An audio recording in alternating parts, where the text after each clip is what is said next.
सुरभि के हाथों का खाना पूरे मोहल्ले में फेमस था। हर कोई सुरभि के हाथ के खाने की बहुत तारीफ करता था। ऐसे ही एक दिन सुरभि की सास मनोरमा अपने साथ अपनी पड़ोसन विमला को लेकर घर आती है। अरे बहू, विमला आई है। कब से बोले जा रही थी कि ये तेरे हाथ की चाप खाना चाहती है, तो मैंने सोचा कि आज खिला ही दूं। बहू, बना दे जरा विमला के लिए चाप। बस एक बार ही खाई थी, वो भी बहुत थोड़ी सी। तब से ही मन कर रहा है कि सुरभि बहू को बोलूं, लेकिन यही समझ नहीं आ रहा था कि कैसे बोलूं। अब खाने पीने के लिए बोलना अच्छा भी तो नहीं लगता ना। अरे विमला, मेरी बहू भी तो तेरी ही बहू है ना। तू अब मेरी बहू से बोलने में भी इतना शर्मा रही है।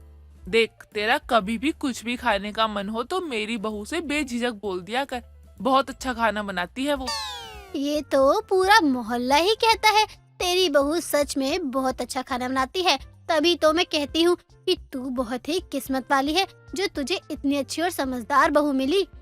माँ जी भी ना हर दूसरे दिन किसी न किसी को अपने साथ ले आएंगी। अरे अच्छा खाना बनाती हूँ इसका मतलब ये थोड़ी है कि हर दिन खाने का भंडारा ही करती रहूं। माँ जी का क्या करूँ मैं? मनोरमा, तेरी बहू कुछ बोल क्यों नहीं रही? क्या हुआ सुरभि बहू, कुछ बोल क्यों नहीं रही है तू? बहू, क्या हुआ? बना दे चाप। माँ जी, वो क्या है ना कि आज सिलेंडर खत्म हो गया है तो खाना ही नहीं बन पाएगा। विमला आंटी, आप फिर कभी आ जाना, मैं तब आपके लिए बना दूंगी। अभी तो थोड़ी मुश्किल है ना। बहू, तो क्या हुआ? अरे दूसरा सिलेंडर है ना घर में, वो ले ले। थोड़ी देर ही तो लगेगी। माँ जी, दरअसल वो भी नहीं है। वो क्या है ना, पड़ोस की शारदा आंटी आई थी, उनका भी सिलेंडर खत्म हो गया था तो मैंने उन्हें दे दिया, इसलिए वो सिलेंडर तो नहीं है। चल कोई बात नहीं। अब जब घर में सिलेंडर ही नहीं है तो तू भी कहाँ से ही बनाएगी। विमला, कोई बात नहीं, मैं तेरे लिए खास बनवा दूंगी कुछ दिनों में ही। चलो कोई बात नहीं, अब क्या ही कर सकते हैं। लगता है आज चाप खाना किस्मत में ही नहीं। सुरभि अपनी सास से काफी परेशान थी क्योंकि सुरभि अच्छा खाना बनाती, तो इसलिए सुरभि की सास आसपास के लोगों को घर बुला लेती थी ताकि वो सुरभि की तारीफ करे। ऐसे ही कई दिनों तक चलता रहता है। कुछ दिनों बाद वापस से मनोरमा अपने साथ कुछ लोगों को खाने पर लेकर आती है। सुरभि तब भी कोई बहाना नहीं बना पाती और खाना बना देती है, लेकिन वो काफी परेशान हो जाती है और अपने पति हेमंत से कहती है, हेमंत, अब तुम ही बताओ कि मैं माँ जी का क्या करूँ? अरे उन्हें क्या परेशानी है? सुरभि, क्या हुआ? तुम इतनी परेशान क्यों हो और माँ ने क्या किया है, बताओ मुझे। अरे माँ जी ने तो रोज का ही ड्रामा बना रखा है। हमेशा अपने साथ किसी न किसी को लेकर आ जाती हैं और बोलती हैं कि मेरी बहू बहुत अच्छा खाना बनाती है। बहू, आज ये बना ले, आज वो बना ले। हाँ, ये तो अच्छी बात है ना कि तुम्हारी सास तुमसे कितना प्यार करती है कि सबको तुम्हारे हाथ का खाना खिला के सबसे तुम्हारी तारीफ करवाना चाहती है। ये तो बहुत अच्छी बात है ना। इसमें दिक्कत क्या है? क्या है परेशानी? देखिए, मुझे तारीफ सुनने से कोई दिक्कत नहीं है, लेकिन तुम खुद ही सोचो ना, रोज लोग यहाँ आते हैं खाना खाने के लिए, लेकिन हमारा राशन भी तो लगता है, गैस भी लगती है, मेरी पूरी मेहनत लगती है, और उसके बदले हमें मिलता क्या है? हाँ, ये बात तो तुम बिल्कुल सही कह रही हो। मैं माँ जी को मना भी तो नहीं कर सकती हूँ ना। अब तुम ही बताओ मैं क्या करूँ और क्या नहीं। मेरे पास एक बहुत अच्छा आइडिया है। तुम एक काम करो, क्लाउड किचन ना शुरू कर दो। उसके बाद खाना बनाकर बेचो, उसके बदले पैसे लो। हाँ, ये आइडिया तो बहुत अच्छा है, लेकिन माँ जी इस बात के लिए मानेंगी क्या? अरे तुम माँ की टेंशन क्यों ले रही हो? मैं हूँ ना, मैं माँ को मना लूंगा और समझा भी दूंगा। अब सुरभि अपना क्लाउड किचन शुरू करती है। सुरभि का पहला दिन था और सुरभि अपने क्लाइंट के लिए दाल मखनी बना रही होती है। तभी मनोरमा फिर से विमला के साथ आती है। बहू, मैंने पूरे मोहल्ले में बता दिया सबको कि मेरी बहू ने अपना बादल वाला किचन खोला है। माँ जी, वो बादल वाला किचन नहीं होता है, क्लाउड किचन होता है। हाँ, वही, क्लाउड को बादल ही तो कहते हैं। अच्छा, आज जो भी तू बना रही है जरा सी विमला को भी दे दे। विमला भी आज अपने घर में खाना नहीं बना रही तो यहीं से ले लेगी। माँ जी, लेकिन ये मैंने अपने क्लाइंट के लिए बनाया है, उन्हें कम पड़ गया तो? बहू, कुछ ना कम होगा, तू चिंता क्यों कर रही है? तू विमला को दे दियो, ठीक है ना? बहू, रायता होगा तो वो भी दे दियो। वो क्या है ना, मुझे रायता बहुत पसंद है। जी जी आंटी जी, बिल्कुल रायता क्या, आप हुक्म कीजिए, आपके लिए तो ये काम ही शुरू किया है मैंने। सुरभि के काम में फिर से मनोरमा दखल देने लग गई थी और आस पड़ोस को खाना लेने के लिए बोल देती थी। ऐसे ही कई दिन निकल रहे थे। कुछ दिनों बाद सुरभि भी खाना नहीं बनाती और अपने कमरे में ही बैठी होती है। तभी मनोरमा अपनी बहू के पास जाती है और बोलती है, अरे बहू, क्या हुआ? तू ऐसे शांत शांत अपने कमरे में क्यों बैठी है? आज खाना नहीं बना रही? माँ जी, क्या फायदा खाना बनाने का। मैंने सोचा था कि कुछ पैसे जमा होंगे तो मैं कुछ अपने लिए ले लूंगी, लेकिन यहाँ तो 1 रुपए भी जमा नहीं हो पा रहे हैं, बल्कि अपनी जेब से और चले जाते हैं। बहू, मैंने तो पहले ही कहा था कि ये सब मत कर, कुछ नहीं होगा। जब जेब से पैसे लगाने पड़ेंगे तो कहाँ से ही कोई काम चल सकता है। चल कोई बात नहीं, अब ये सब छोड़ दे। माँ जी, ये सब ना आपकी ही वजह से जेब से पैसे लग रहे हैं। आप जो हर रोज किसी न किसी को खाने के लिए लेकर आती हो ना, मेरा खाना तो कम हो जाता है ना, इसीलिए दोबारा बनाना पड़ता है मुझे। बहू, मैं तो इसीलिए ही बोलती हूँ ताकि लोग तेरे खाने की तारीफ करें। लोगों को भी तो पता चले कि तू कितना अच्छा खाना बनाती है। आगे चलकर तभी तो लोग तुझसे खाना मंगवाएंगे ना। माँ जी, जब लोगों को फ्री में खाना मिल रहा है तो लोग पैसे देकर क्यों जाएंगे? और मुझे शादी करके यहाँ आए हुए 1 साल से ऊपर हो गया है। अब तक तो पूरे मोहल्ले को अच्छे से पता चल गया है कि मैं अच्छा खाना बनाती हूँ, खासकर आपकी दोस्त विमला आंटी को। उनका तो बस नहीं चलता, वरना तो पतीला लेकर आ जाए यहाँ। सुरभि की बातें अब मनोरमा के दिमाग में ही रहती हैं। उसके पास कोई जवाब नहीं था, इसलिए वो चुप हो जाती है। अब मनोरमा सुरभि की मदद में लग गई थी। कुछ दिनों बाद मनोरमा और सुरभि दोनों खाना बना रहे होते हैं। तभी वहाँ विमला अपने बर्तन लेकर आ जाती है और बोलती है, अरे सुरभि बहू, आज क्या बना रही है बहू तू? आज मेरी बहू चाप बना रही है, तंदूरी नान मलाई कोफ्ता बना रही है। लेकिन तू यहाँ क्यों और हाथ में बर्तन लेकर? क्या हुआ, कुछ देने आई है क्या? जो भी देने आई है वो यहीं रख दे। अरे नहीं नहीं, कुछ देने नहीं आई हूँ। वो तो तुम लोगों के घर से इतनी अच्छी खुशबू आ रही थी, तो मैंने सोचा जो भी बना है वो थोड़ा सा ले जाऊं। थोड़ा लेने के लिए विमला आंटी आपको ज्यादा ही बड़ा कटोरा ले आई है। अरे इतना तो बना भी नहीं है यहाँ पर। अरे कहाँ बड़ा है, छोटा सा तो है। खैर जितना भी है उसमें से थोड़ा सा दे दे। ठीक है विमला, बहू कितने बनेंगे इसके पैसे? विमला को भी ऐसे अच्छा नहीं लगता ना मुफ्त में खाना। पैसे क्यों मनोरमा, अब तक तो कभी पैसे नहीं लिए। हाँ वो तो पता है मुझे, लेकिन बात तो ये भी है ना कि तुझे अच्छा नहीं लगता मुफ्त का खाना खाना। तो बस इसीलिए मैं बोल रही हूँ कि बहू बता दे, जितने भी पैसे हुए वो दे देगी। अरे नहीं, मत ही दो, मेरे घर में भी खाना बना है, मैं बस चखना ही चाहती थी। मेरा पेट तो भरा हुआ है। अच्छा अब मैं चलती हूँ, मुझे बहुत काम है। विमला वहाँ से तुरंत चली जाती है। हेमंत हंसते हुए आता है। माँ, आपने विमला आंटी के तो छक्के छुड़ा दिए। देखो तो कैसे भाग गई। और नहीं तो क्या। अरे मैं ही पागल थी जो लोगों को अपनी बहू के हाथ का खाना खिलाना चाहती थी, लेकिन ये सब तो मुफ्त का खाना खाने आते गए। कभी किसी ने खुशी में आकर 1 रुपया नहीं दिया। लेकिन अब बहू की क्लाउड किचन में उसकी साथ साथ दे रही है तो काम तो बहुत अच्छा ही चलेगा ना। आखिरकार सुरभि की क्लाउड किचन की गाड़ी पटरी पर आ ही जाती है। हर दिन की तरह सुबह सुबह सरला पूजा करने के बाद अपनी बहू रिंकू से चाय मांगती है। तभी रिंकू अपनी सास के पास आती है और अपनी सास को चाय देते हुए कहती है, माँ जी, मैं ये कह रही थी कि आज खाने में दादी सास की पसंद का खाना बनाऊं क्या? ये क्या बोल रही है तू? उनको मरे हुए तो जमाना हो गया। अरे माँ जी, मुझे भी पता है कि उनको मरे हुए जमाना हुआ है, लेकिन आज उनकी बरसी भी तो है। अच्छा हाँ, चल तो तू उनके लिए उनके फेवरेट मटर के कुलचे बना दे। अब रिंकू किचन में जाती है और अपनी दादी सास की बरसी पर मटर के कुलचे बना लेती है, जो रिंकू की दादी सास को बहुत पसंद थे।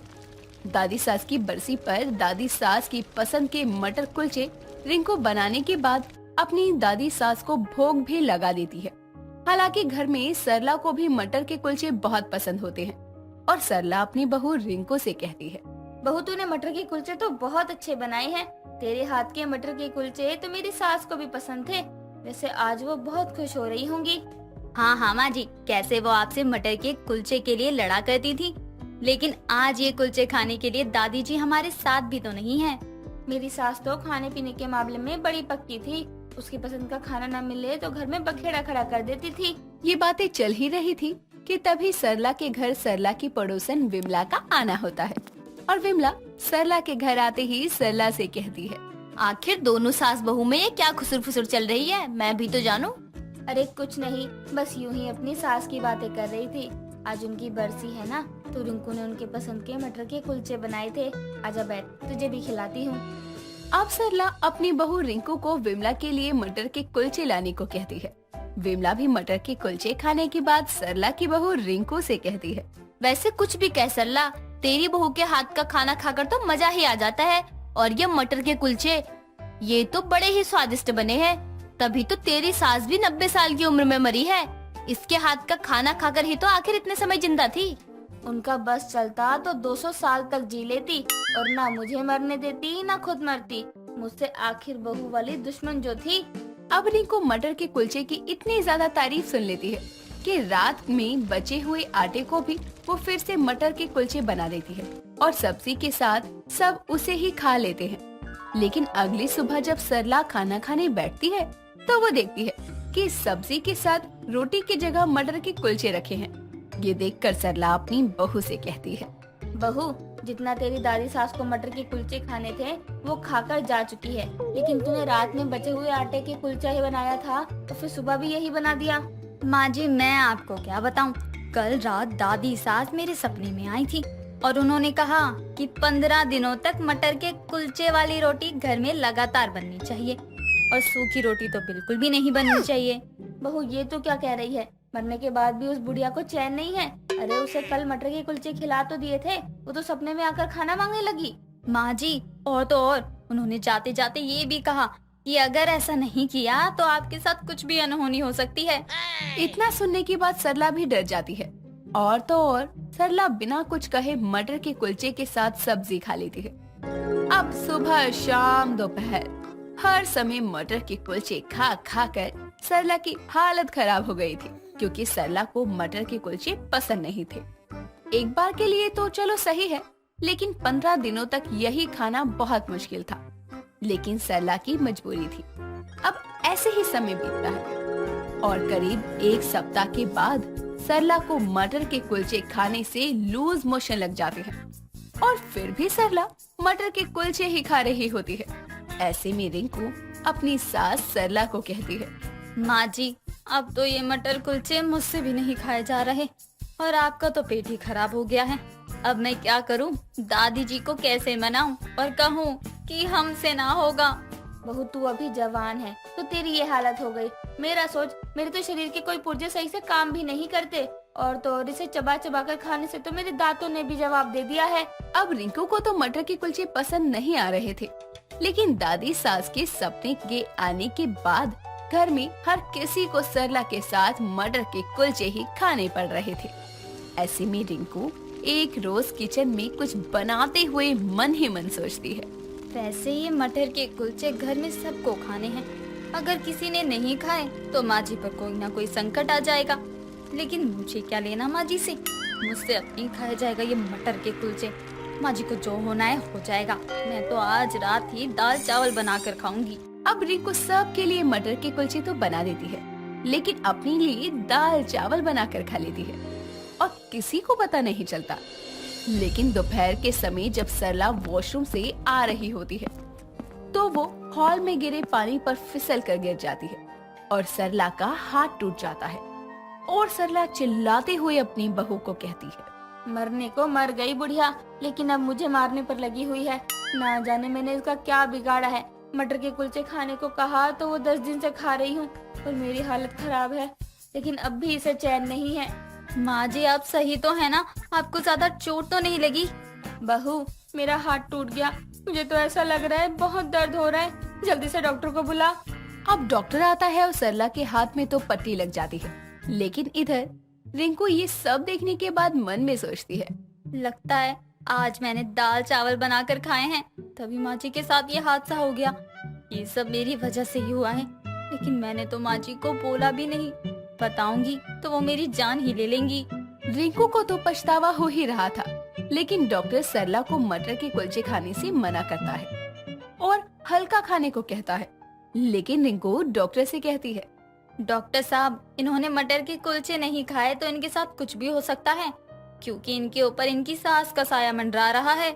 जी, आप देखने से तो पढ़ी लिखी लग रही हैं, फिर भी ऐसी बातें कर रही हैं।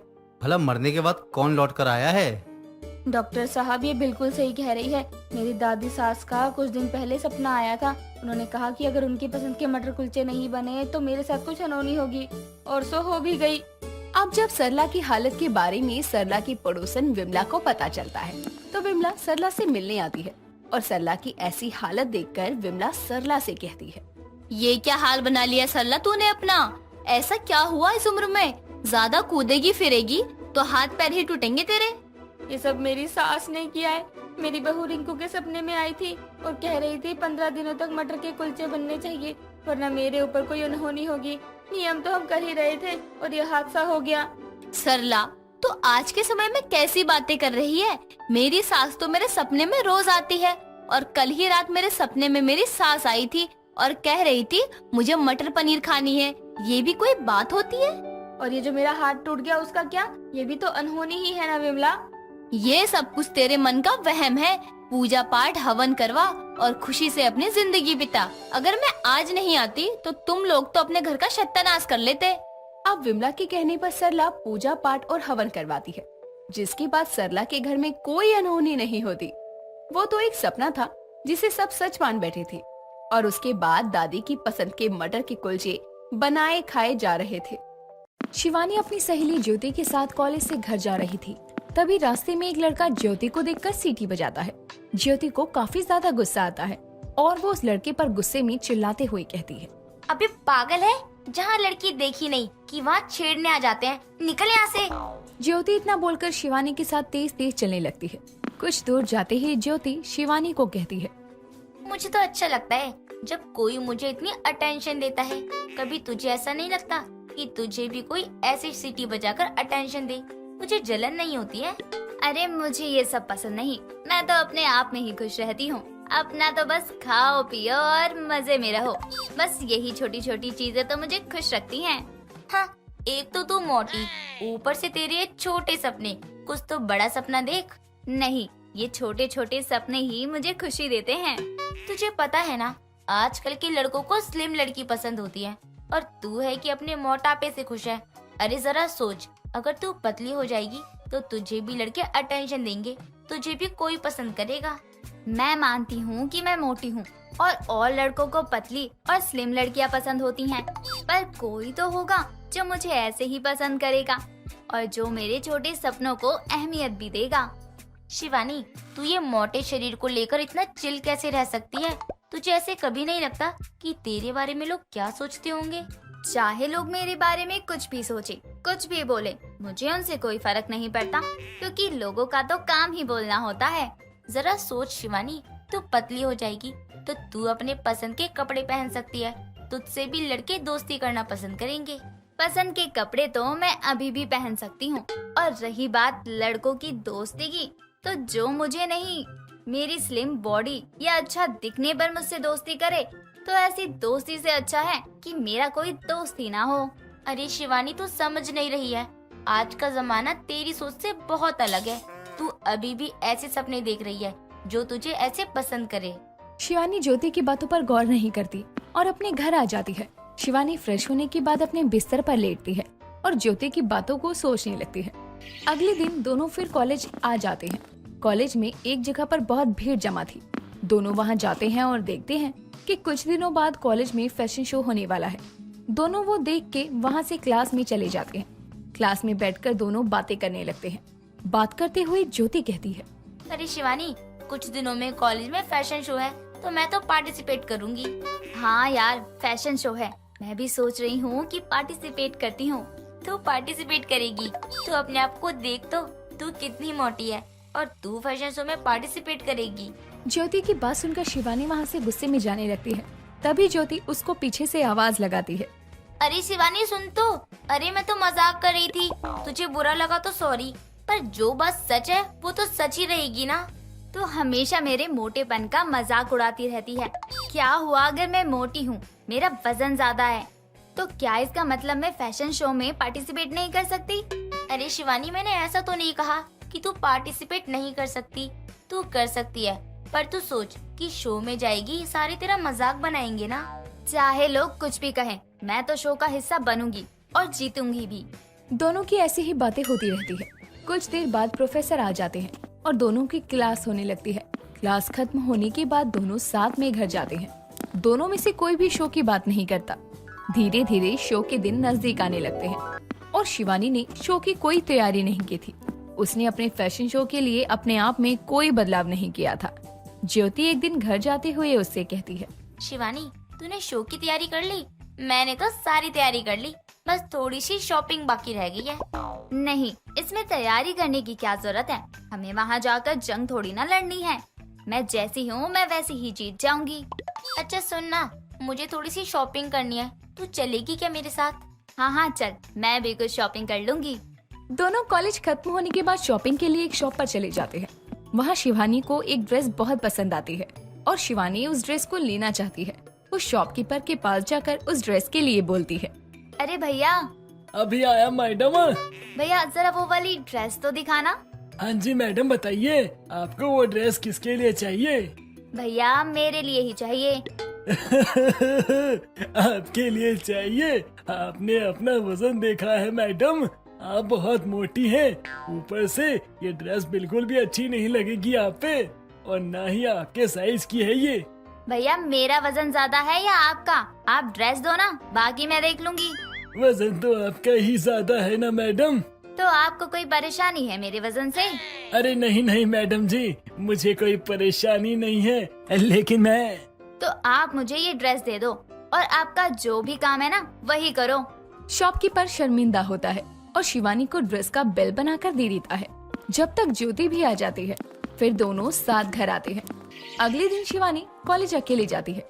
उसको रास्ते में दो लड़के मिलते हैं, जिसमें से एक लड़का महेश बहुत बदतमीज था। वो किसी की बात नहीं सुनता है। वो शिवानी को छेड़ने लगता है और वहीं विवेक अच्छा और समझदार लड़का है। महेश शिवानी को छेड़ते हुए कहता है, ए मोटी, कहाँ जा रही है? अरे निकल यहाँ से, तुम लोगों को कोई काम नहीं है क्या? तेरे बाप का नहीं खा रही हूँ। बड़ा आया मुझे मोटी बोलने वाला। अरे चल भाई, क्यों परेशान कर रहा है? दोनों लड़के वहाँ से चले जाते हैं। शिवानी भी वहाँ से कॉलेज के लिए निकल जाती है। कॉलेज में उसकी मुलाकात विवेक से होती है। शिवानी उसको पहचान जाती है और विवेक भी।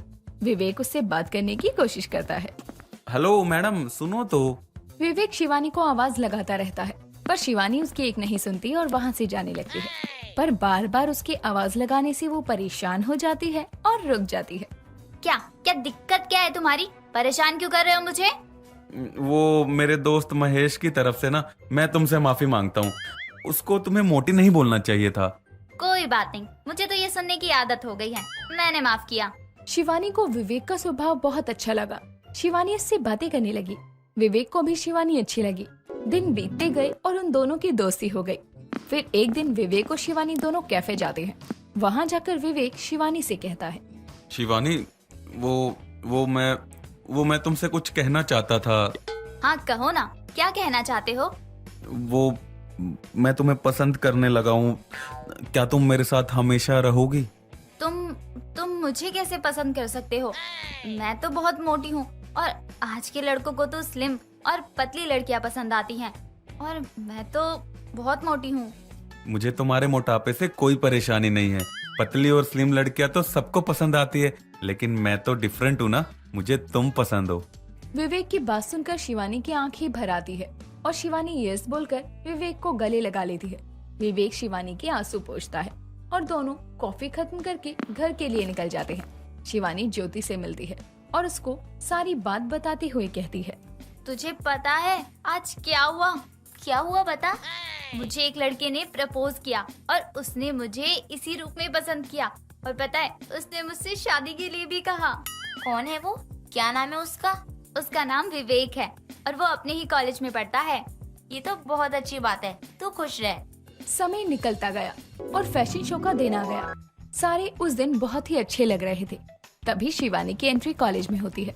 शिवानी बहुत सुंदर लग रही थी। सारे उसे एकटक देख रहे थे। लड़कों की नजर उससे हट ही नहीं रही थी। शिवानी ज्योति और विवेक से मिलती है। शिवानी, आज तुम बहुत सुंदर लग रही हो, बिल्कुल ही अप्सरा टाइप। थैंक यू विवेक। हाँ शिवानी, आज तो तू बहुत सुंदर लग रही है। थैंक यू ज्योति। अब कॉलेज में फैशन शो की अनाउंसमेंट होती है। सारे पार्टिसिपेटर एक एक करके स्टेज पर आते हैं। अगली बारी शिवानी की थी। वो फुल कॉन्फिडेंस से स्टेज पर आती है और स्टेज पर गिर जाती है। वहाँ मौजूद सब लोग उस पर हंसने लगते हैं। ये देखकर शिवानी की आंखों में आंसू आ जाते हैं और उसी भीड़ में से एक आवाज आती है, ये मोटी क्या ही जीतेगी, उतारो कोई इसको स्टेज से। ये सुनकर शिवानी दोबारा उठती है और रैंप वॉक करने लगती है। ये देखकर जजेस बहुत खुश होते हैं और उसके कॉन्फिडेंस पर तालियां बजाते हैं। शो खत्म होने का समय आ जाता है और जज रिजल्ट बताते हुए कहते हैं, यहाँ बहुत सारी लड़कियां आई जो कि वाकई ही काफी अच्छी थी, लेकिन इन सब में हमें वो बात नहीं लगी। वो शिवानी में थी। मोटापे को साथ लेकर एक आत्मविश्वास से उसने जो परफॉर्मेंस दी, बिल्कुल दिल को छू लिया। इसलिए आज की विजेता है शिवानी। दोस्तों, अगर आपको ये कहानी पसंद आई तो इसे लाइक करें, शेयर करें और कमेंट करके बताएं कि कहानी में आपको सबसे अच्छा क्या लगा।